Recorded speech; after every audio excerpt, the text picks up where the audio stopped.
Last night I was trying to put in some last-minute time with memorizing the ordination, chanting Acharya, chanting, and so I was getting tired and into the later evening. And thought, okay, this isn't sinking in as at this point as much, so I'll get some rest. And I thought, tomorrow's going to be you're going to get nervous. It's going to be harder to keep all of this in mind. And so I went to bed, and I woke up again, feeling okay. This is the day, and of course that so for myself it was not ready. It wasn't a feeling of confidence, and then that sense of nervousness coming up, and so like that kind of can take over the whole mind. This fight or flight feeling, and or this sense of it's not going to be good, it's not going to be okay. And it's interesting that these things, when we have a feeling of threat or difficulty like that, it can take over the whole mind. It can just kind of banish all things from sort of any sense of seeing goodness sometimes or clarity or whatever. So I think it's important always to recognize that, because ironically today is an incredibly beautiful day.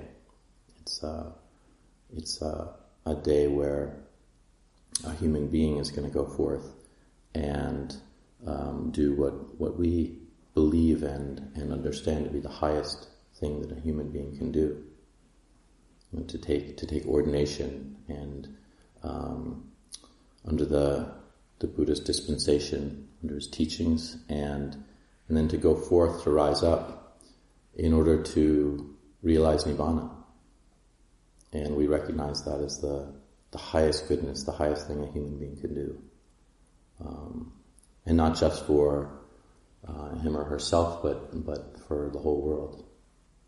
And so this is something that we can really bring into our hearts, no matter what we're feeling, no matter whether it's nervousness or fear, or it's being kind of not knowing, well, I don't even really know what's going on today, or whatever it might be. There's that kind of rising up and seeing that, oh right, this is for something that is the highest good.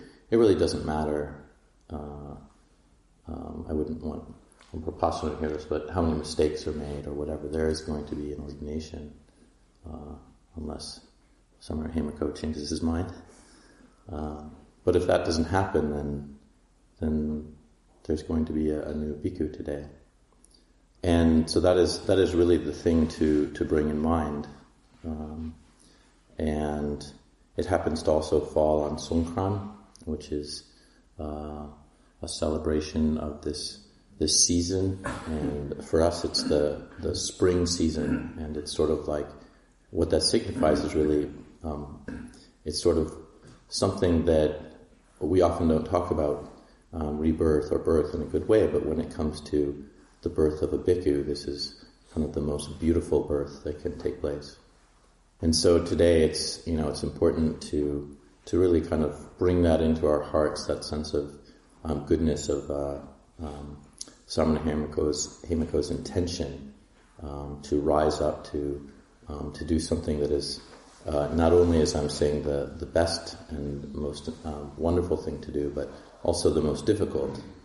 Training one's mind is, as the Buddha has said, is the most difficult thing a human being can actually do.